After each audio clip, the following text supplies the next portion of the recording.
Selamat pagi Bapak dosen dan teman-teman semuanya. Kami dari kelompok 14, kelas evaluasi proyek ekonomi EKI 305A3 akan membahas materi kelembagaan dalam proyek.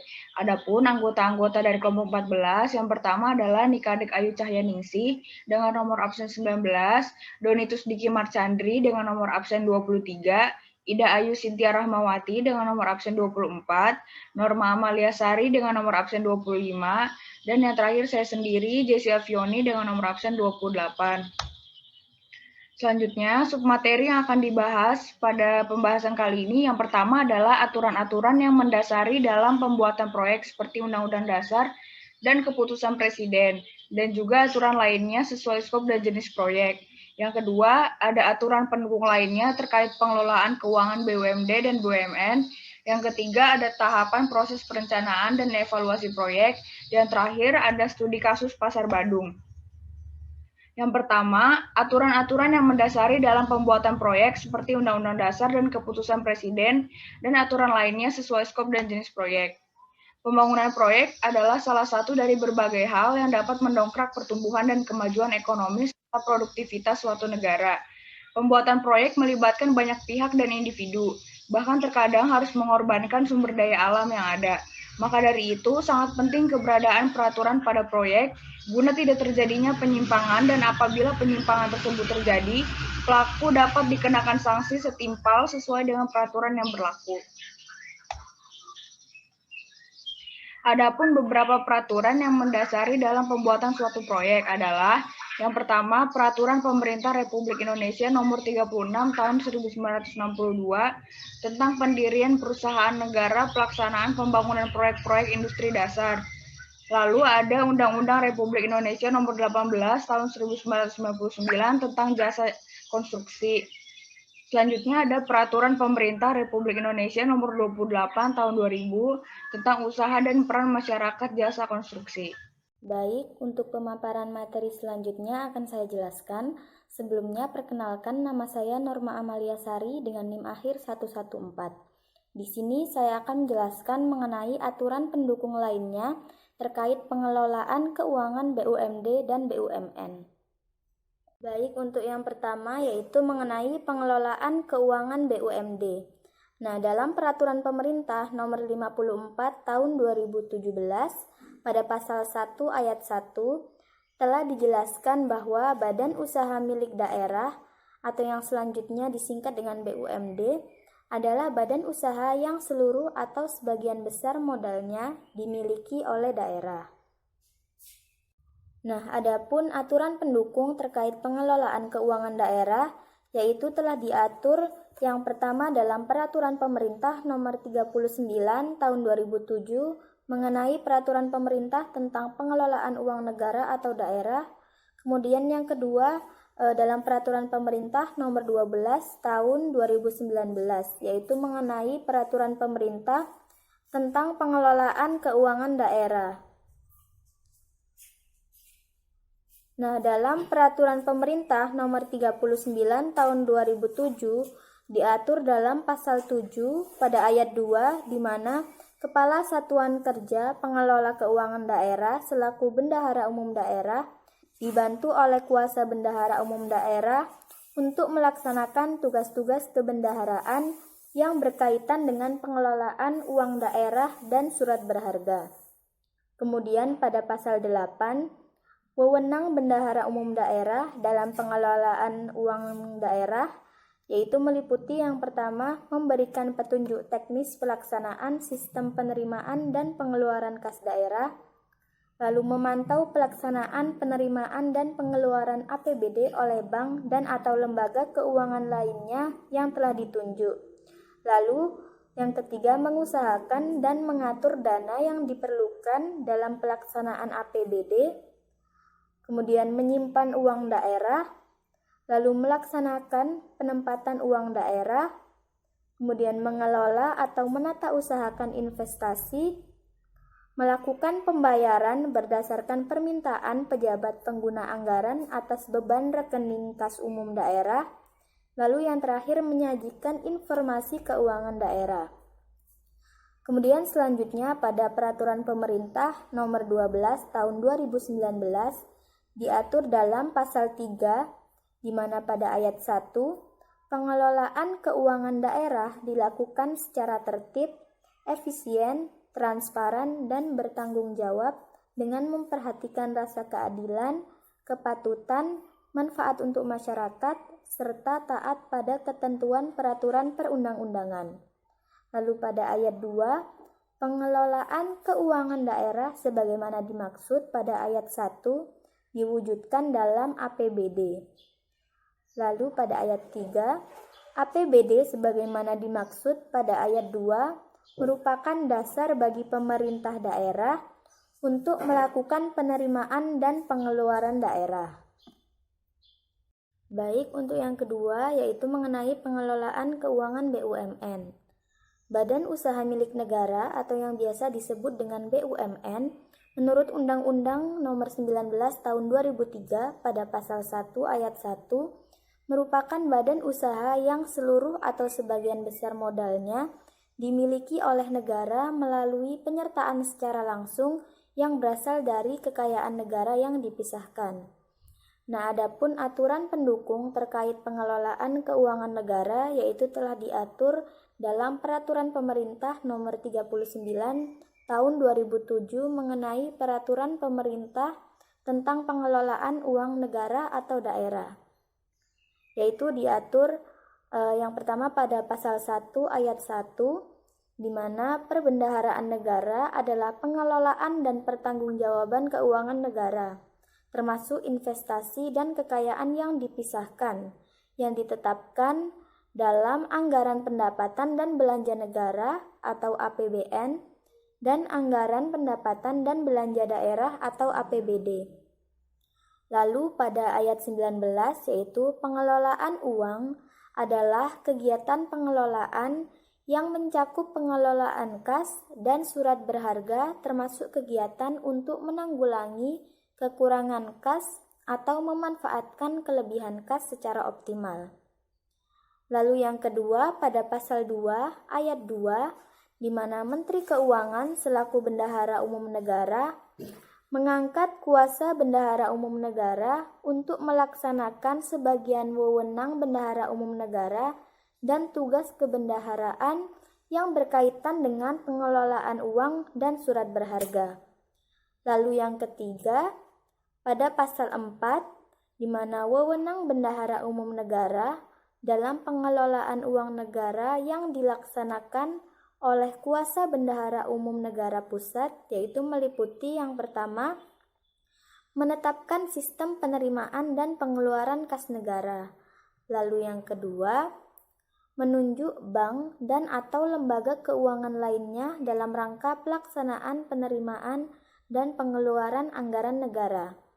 Lalu yang ketiga, mengusahakan dan mengatur dana yang diperlukan dalam pelaksanaan anggaran negara.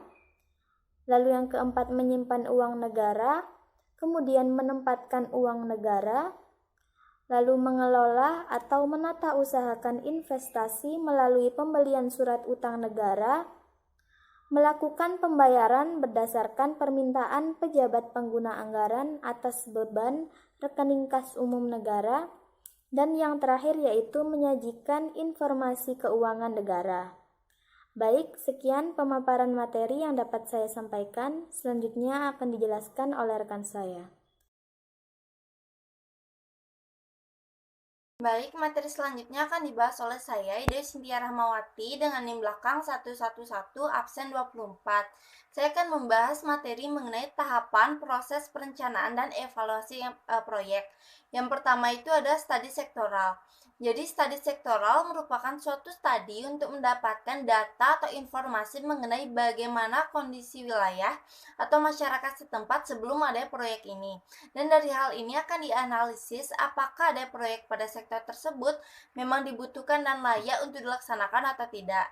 Misalnya ada suatu proyek jalan, maka akan dianalisis dan dilakukan survei untuk mengetahui bagaimana kebutuhan masyarakat dengan adanya proyek jalan tersebut.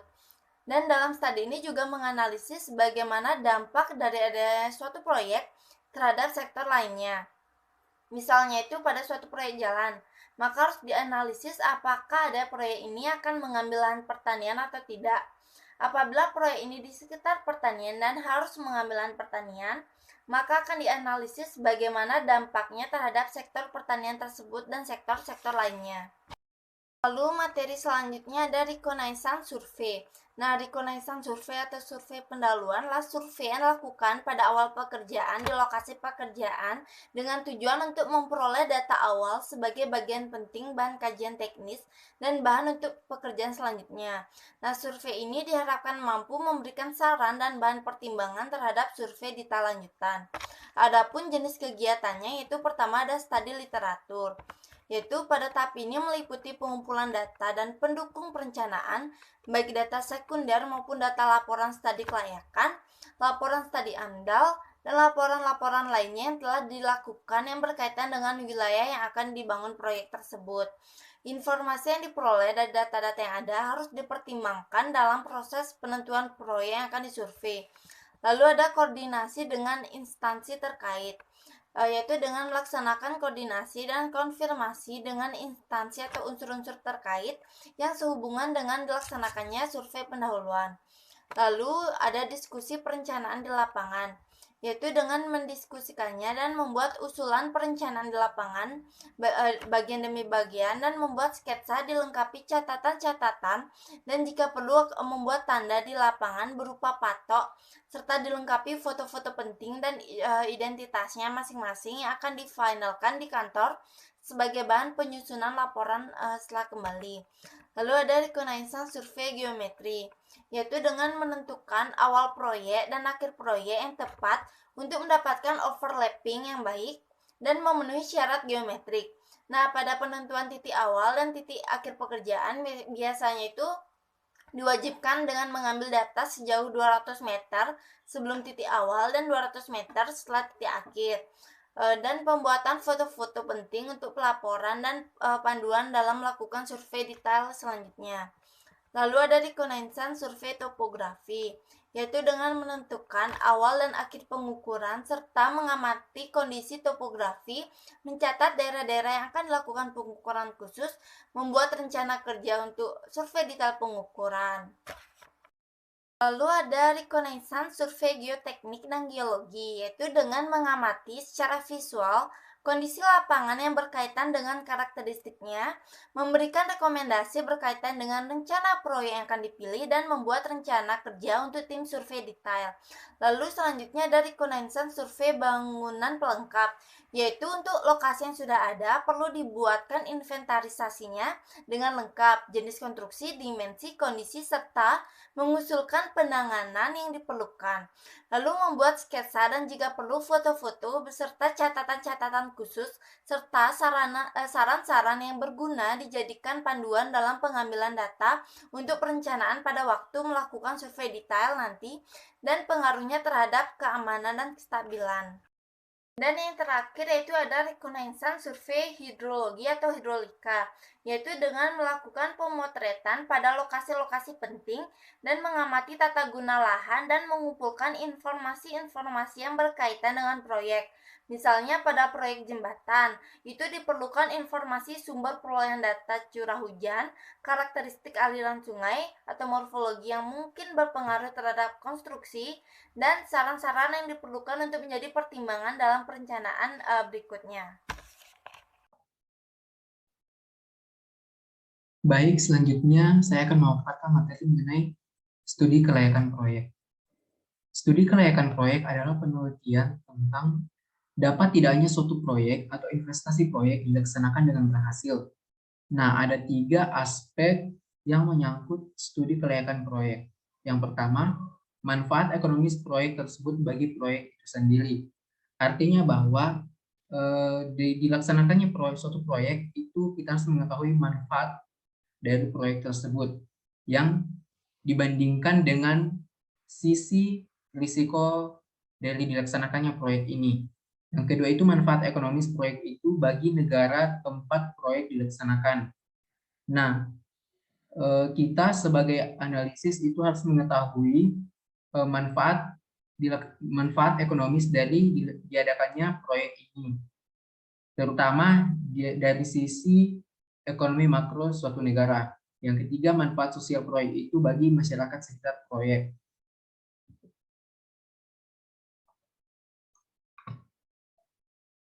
Selanjutnya ada tujuan dilakukan studi kelayakan. Nah, tujuan dilakukan studi kelayakan itu adalah untuk menghindari keterlanjuran penanaman modal yang terlalu besar untuk kegiatan yang ternyata tidak menguntungkan. Nah, dalam studi kelayakan ada hal-hal yang perlu diketahui. Yang pertama itu ruang lingkup kegiatan proyek. Nah, dijelaskan bahwa bidang-bidang apa proyek akan beroperasi. Kalau misalnya proyek adalah pendirian usaha, maka apakah pabrik ini merupakan tekstil yang terpadu atau hanya tahapan tertentu saja. Yang kedua, cara kegiatan proyek dilakukan. Nah, di sini ditentukan apakah proyek akan ditangani sendiri atau akan diserahkan pada pihak lain. Yang ketiga itu evaluasi terhadap aspek-aspek yang menentukan berhasilnya seluruh proyek. Nah, perlu diidentifikasi faktor-faktor kunci keberhasilan usaha semacam ini. Teknik yang bisa digunakan adalah dengan mengidentifikasi under planning untuk usaha semacam ini. Yang keempat itu sarana yang diperlukan oleh proyek. Nah, menyangkut bukan hanya kebutuhan seperti material, tenaga kerja, tetapi termasuk juga fasilitas-fasilitas pendukung, misalnya jalan raya.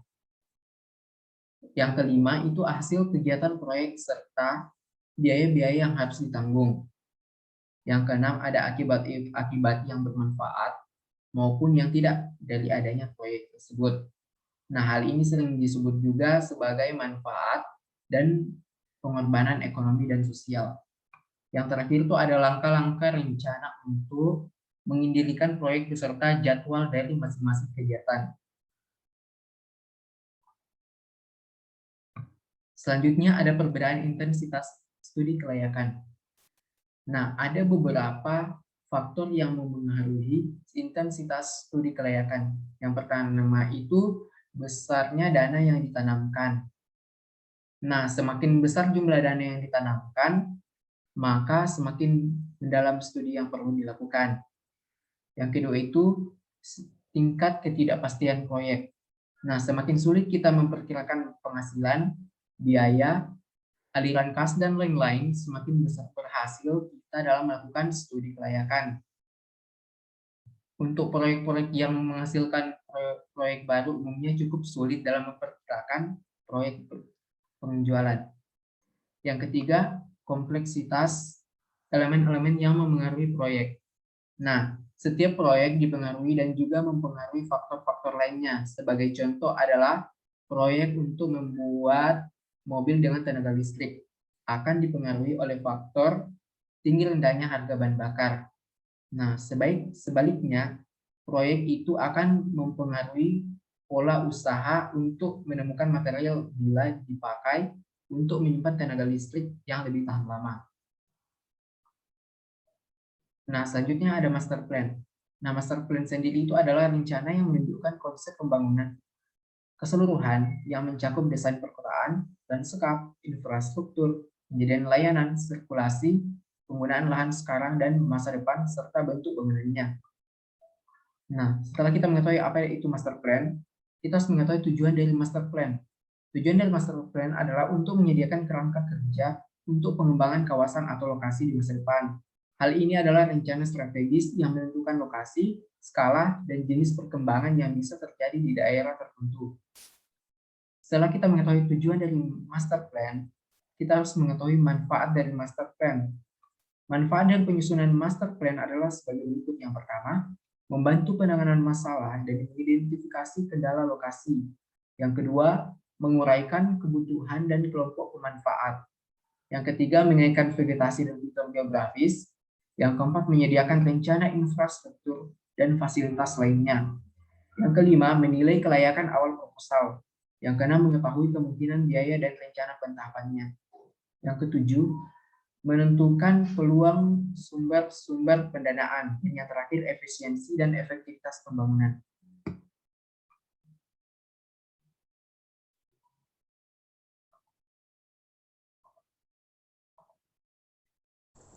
Selanjutnya, saya Nikade Ayu Cahyaningsih dengan NIM 19075111099 akan menjelaskan mengenai studi kasus Pasar Badung. Selanjutnya, saya akan menjelaskan mengenai studi kasus Pasar Badung, yaitu analisis risiko pada proyek pembangunan sentral parkir di Pasar Badung. Yang pertama, saya akan menjelaskan mengenai latar belakang. Pasar Badung merupakan pasar terbesar dan terlengkap di kota Denpasar yang tentunya menjadi pusat kegiatan ekonomi. Pasar Badung merupakan pasar tradisional yang sudah ada sejak zaman kerajaan dan masih tetap berdiri sampai hari ini.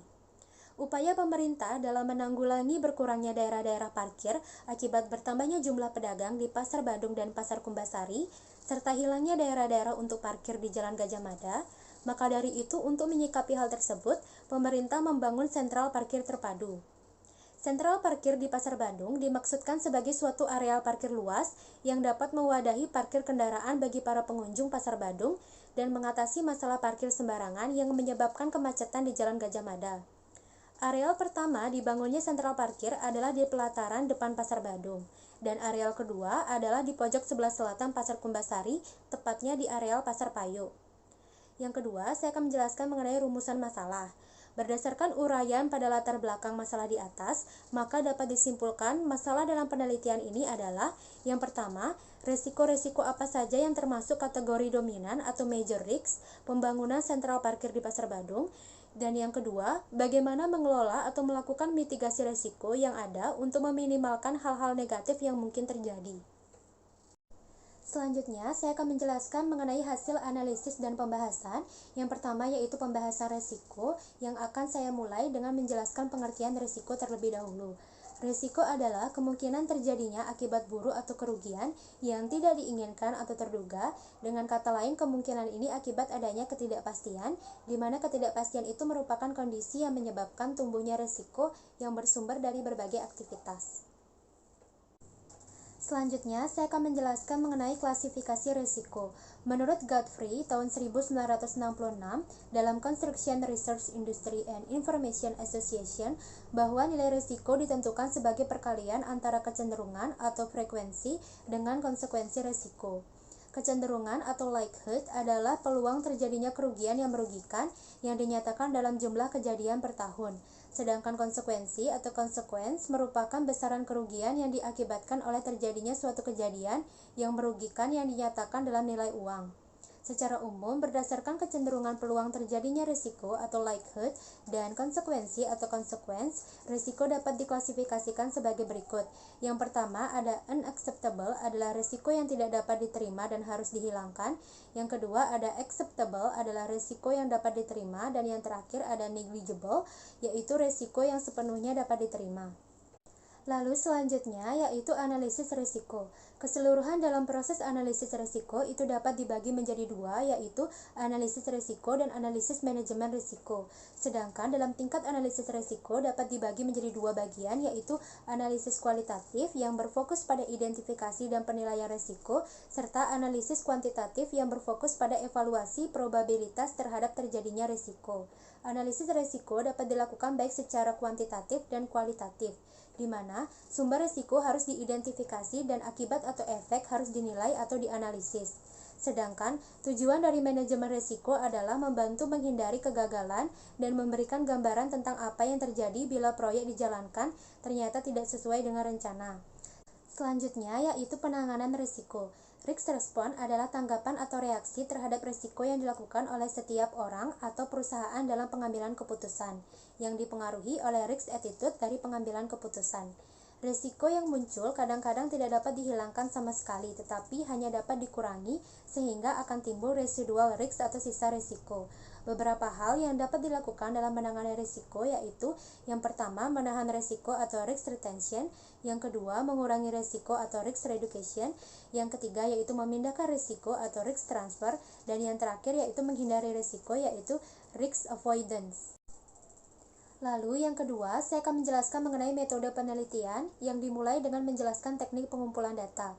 Data primer dalam penelitian ini diperoleh dengan pembuatan kuesioner mengenai identifikasi risiko dan penilaian asesmen untuk mendapatkan opini atau pendapat responden mengenai kemungkinan terjadi atau likelihood to assurance dan pengaruh risiko atau potential consequence. Selanjutnya, saya akan menjelaskan mengenai analisis data. Pada tahap ini dilakukan penyesuaian data-data yang diperoleh dari hasil kuesioner. Selain itu, juga dilakukan penentuan skala penilaian dan penaksiran parameter untuk mengetahui kemungkinan-kemungkinan yang akan terjadi.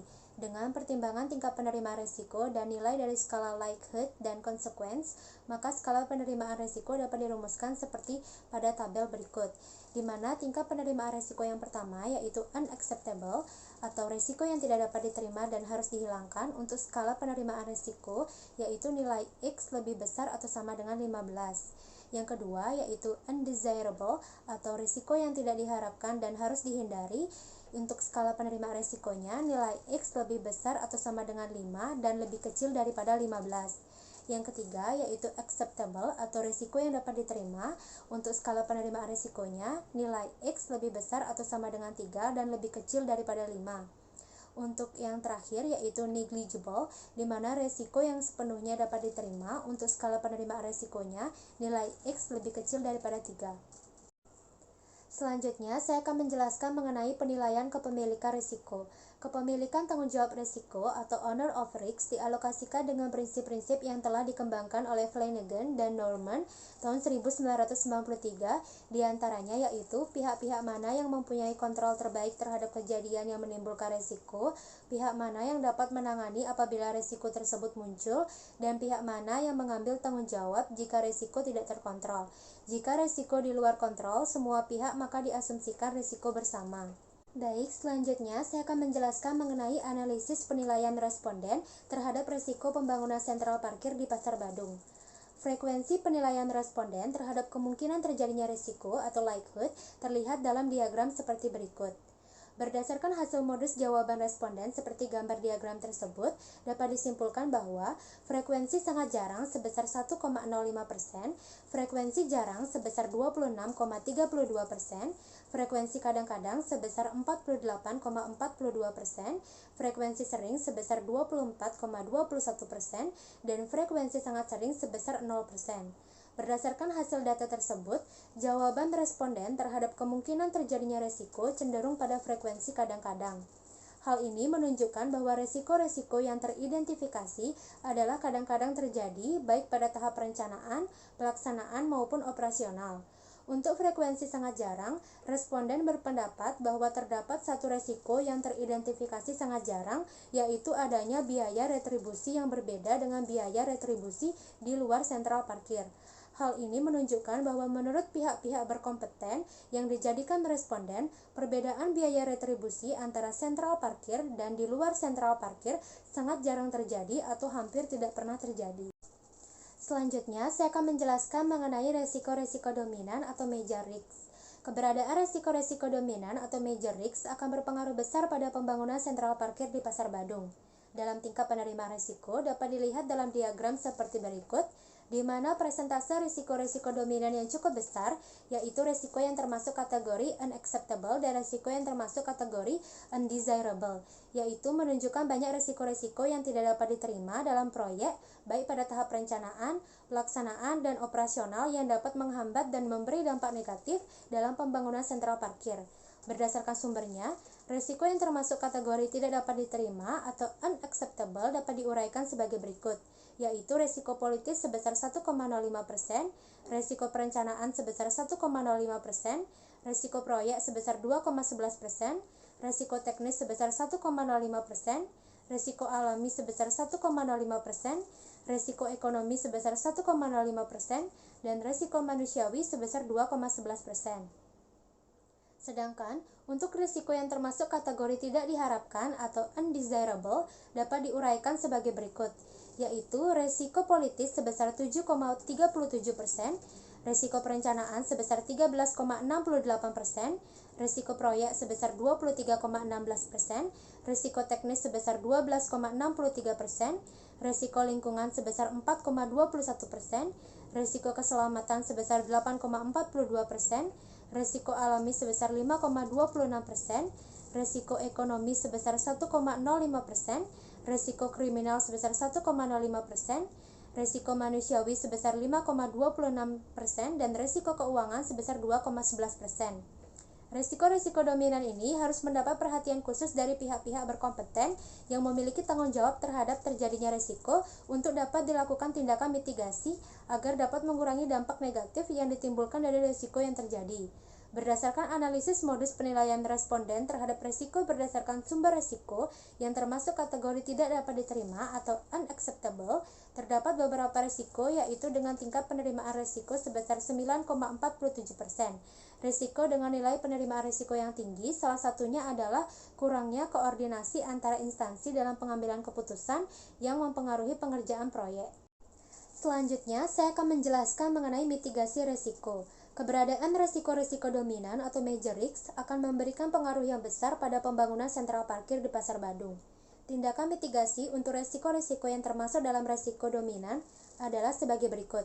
Yang pertama, jika kurangnya koordinasi antara instansi dalam pengambilan keputusan yang mempengaruhi pengerjaan proyek, instansi yang terlibat seperti Dinas Tata Ruang dan Perumahan, Dinas Pekerjaan Umum dan PD, Pasar Badung kurang berkoordinasi dengan baik termasuk dari SKPD lain.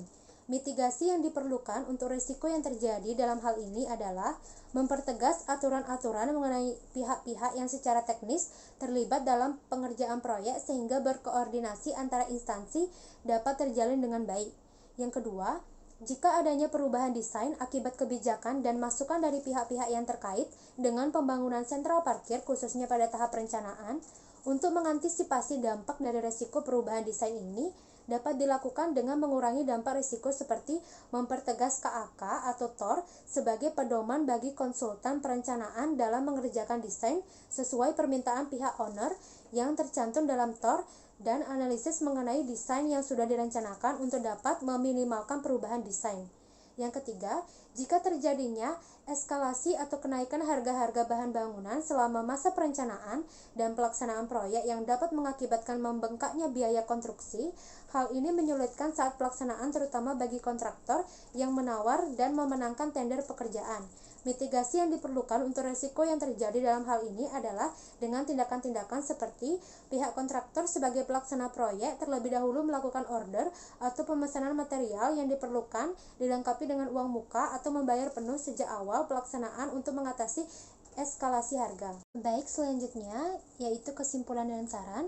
Berdasarkan hasil penelitian dan analisis yang telah dilakukan, maka dapat disimpulkan bahwa dari risiko-risiko dominan atau major risks dapat diatasi dengan melakukan tindakan mengurangi risiko atau risk reduction untuk mempersiapkan antisipasi awal terhadap bencana yang terjadi. Berdasarkan hasil penelitian dan analisis yang telah dilakukan, saran yang dapat disampaikan adalah sebagai berikut, di mana keberadaan risiko-risiko yang termasuk dalam kategori unacceptable harus mendapat perhatian lebih untuk mengurangi dampak negatif yang ditimbulkan. Sedangkan risiko-risiko yang termasuk kategori tidak diharapkan atau undesirable semestinya juga mendapatkan perhatian dengan melakukan tindakan mitigasi.